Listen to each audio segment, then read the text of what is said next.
sabemos, las altas temperaturas no favorecen, por supuesto, a los incendios que están afectando a gran parte del territorio de nuestro país. De hecho, hasta ayer se hablaba de más de 7.000 hectáreas, hoy se habla más de 18.000 por el producto del paso de los incendios que han afectado a la localidad de Melipilla y distintas zonas del país. Según informaciones entregadas el día domingo, son cerca de 20 los focos que se mantienen activos con las llamas a nivel nacional. Todos los detalles en el siguiente informe.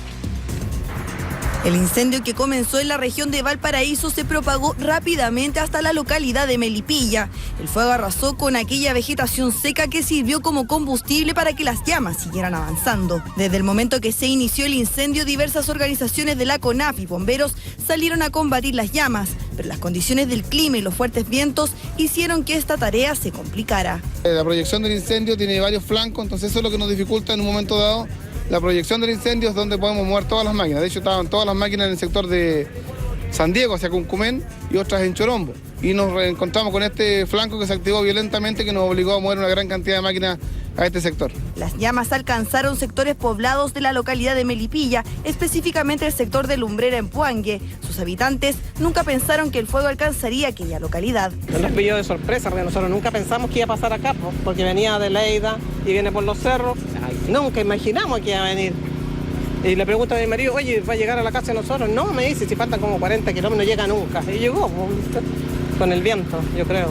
Las autoridades llamaron a evacuar inmediatamente el sector, mientras bomberos intentó controlar la propagación de las llamas. Bueno, los vecinos estar atentos, cooperarnos con la información cuando llamen, den información clara y precisa, porque ya que vienen carros de otros sectores, no conocen el sector de la comuna de Melipilla, dar información clara para poder guiar las máquinas y llegar con la mayor prontitud posible. Este domingo las autoridades metropolitanas realizaron un primer balance del siniestro, además de anunciar los principales focos a nivel nacional. Por supuesto que nos preocupa la cantidad de incendios y estos episodios que no son comunes, si bien es cierto, como se ha señalado, en la época de veraniega, estival, siempre tenemos incendios, pero no de la magnitud que hemos tenido en esta temporada. Por eso se va a hacer esta investigación y nosotros como gobierno lo que vamos a hacer es incorporar, presentar una querella criminal para hacernos parte del proceso. Los incendios que hoy día estamos hablando son incendios que han empezado hace 1 o 2 días y no son de la magnitud de lo que hubieron hace 2 o 3 semanas. Yo diría que son incendios que ya están dentro de lo que es normal para esta época del año, lamentablemente normal para esta época del año en esa región. Las autoridades han replegado 17 aviones desde la 5ª región hasta la 8ª para controlar los 20 focos activos. Del mismo modo, la ONEMI decretó alerta roja en Valparaíso y Viña del Mar, provincia de San Antonio, Marga Marga, región del Maule, Araucanía y la comuna de Ercilla en el Biobío.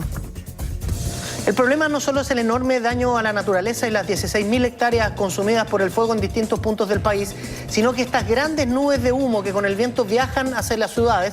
Yo le comentaba ayer de la bruma que rodeaba Santiago. Bueno, está ya dicho por las autoridades de salud, van a aumentar las enfermedades respiratorias. Es por eso que vamos a conversar con el médico broncopulmonar Felipe Rivera. Es del Hospital Clínico de la Universidad de Chile. Doctor, ¿cómo está usted? Muy buen día. Buenos días. Le pedimos un segundito de paciencia, que tenemos que hacer una pausa y desarrollamos en extenso la entrevista, ¿ya?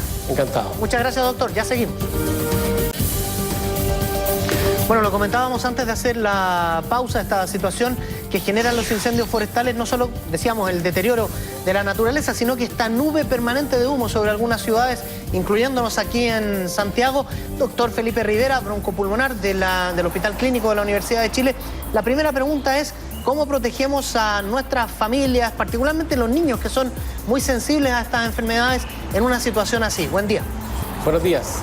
Bueno, lo primero que hay que pensar es que evidentemente, ¿no es cierto?, los niños, las embarazadas y los enfermos del pulmón son los que tienen mayor riesgo, toda vez que al respirar implica que adentro de sus pulmones, dentro de su organismo, entren una serie de partículas, ya que en estos momentos el material particulado es equivalente a la mayor contaminación que ocurre en invierno. Por lo tanto, nos encontramos en un sitio en el cual el riesgo pulmonar, el riesgo por la salud es tremendamente importante. ¿Cómo lo protegemos?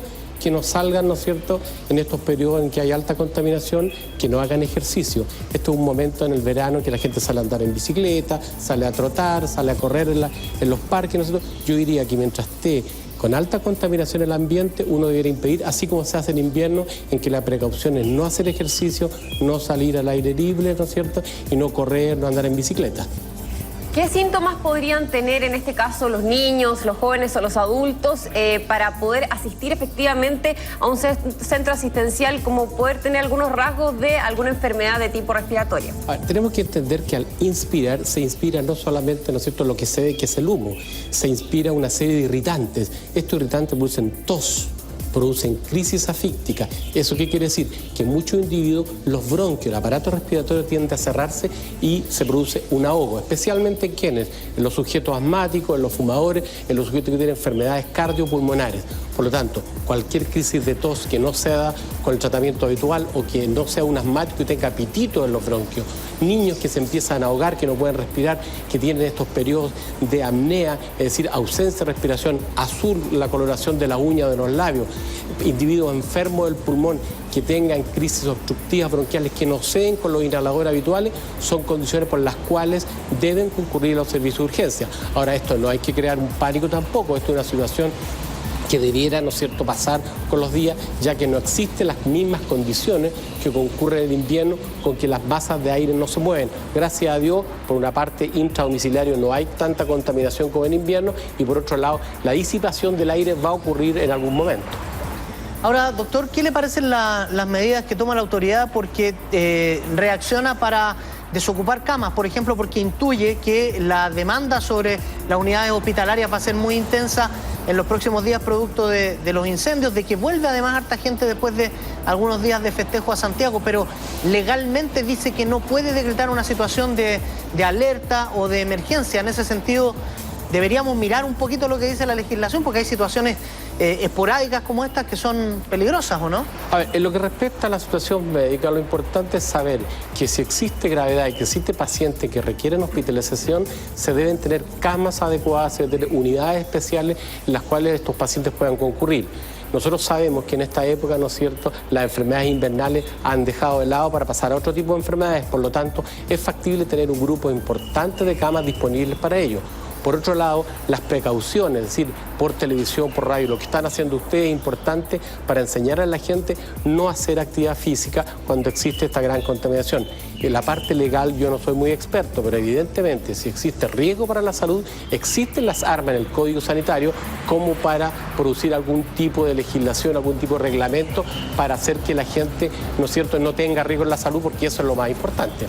Sí, doctor, más allá del hecho de no hacer deporte, actividad física al aire libre, el hecho de hacer quizás actividad física al interior, tanto en gimnasios o dentro de la misma casa, ¿eso podría afectar o no tiene nada que ver? O después, por ejemplo, cuando yo ya salgo del lugar que está cerrado, que no está al aire libre, ¿puedo tener quizás otro tipo de diagnóstico en el sentido de que voy a respirar igual el aire que está malo afuera, o no tiene nada que ver? A ver, usted debe entender que las casas no son herméticas, por lo tanto la atmósfera que se respira dentro de la casa es relativamente similar a lo que se respira afuera en términos, ¿no es cierto?, de oxígeno, ¿no es cierto?, de contaminación, pero es evidente que el riesgo mayor va a ocurrir donde la gente hace actividad física externa, los cerros actualmente, ¿no es cierto?, cercanos al sitio donde exista la gran contaminación.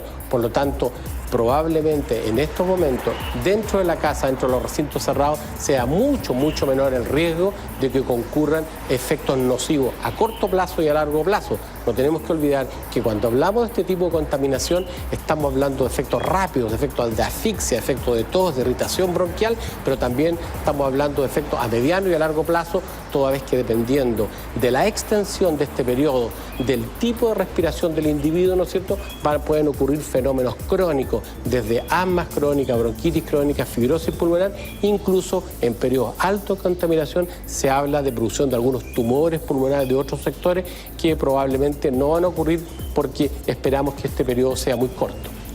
Bueno, muchísimas gracias, doctor Felipe Rivera, broncopulmonar del Hospital Clínico de la Universidad de Chile, por entregarnos todos estos consejos, por supuesto, y los diagnósticos respectivos. Que esté muy bien, gracias por conversar con Hora 7. Encantado.